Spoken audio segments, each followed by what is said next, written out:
Alexia Ash, head of North America forecasting at Exclusive Analysis. Good to have you in the studio. So I was actually having a conversation with Edmund Phelps yesterday, and he was saying, look, right now you have this incredible dilemma at the moment, which is, the need for fiscal consolidation and then also the need for growth because, the debt rating downgrade is still in place.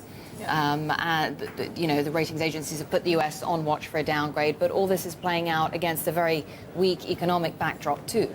Sure, absolutely. I mean, there's still, just because there's a debt ceiling agreement in place now, which is a big relief for a lot of people, but it's not necessarily what everyone was expecting to see. There's still a lot of spending going forward, especially when it comes to healthcare, that could grow in the future. And these rating agencies were expecting to see some sort of fiscal conservatism going forwards that they're not necessarily getting from this deal. So they're still on watch, and there's still a danger that the U.S. gets downgraded. And when could that potentially happen? Because that concern has been voiced by many analysts that, okay, yes, you have a deal on the debt ceiling now, but that doesn't mean that the U.S.'s top-tier credit rating is preserved from a potential downgrade going forward. Sure. Well, a lot of people are going to be watching the discussions going forward about the next tranche of this debt deal, because at the moment only $400 billion has been allocated and the $500 billion to come. But after that, there's $1.2 trillion that still needs to be allocated, and a lot's going to be riding on where that seems to be going with these credit rating agencies. On top of that, the credit rating agencies are going to be looking at whether the job growth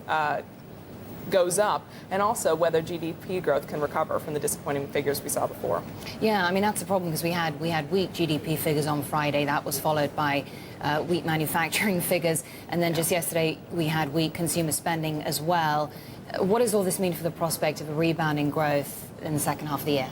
Sure. Well, a lot is depending on whether the markets can recover, and also a lot is depending on whether the new focus, it's going to be back on job growth now that the debt ceiling crisis has been resolved, can actually have an impact in a way that it wasn't having in the first half of the year. So a lot of people are going to be watching Congress for new ideas on how to stimulate job growth in the U.S. economy. But it's not happening, is it? I mean, you've had the unemployment rate staying stubbornly high, around 9% or above that since April of 2009. Sure. Why is it so stubbornly high? Well, I mean, the silver lining here is, of course, that it hasn't gone above those rates. It has been stubbornly high, but not increasing.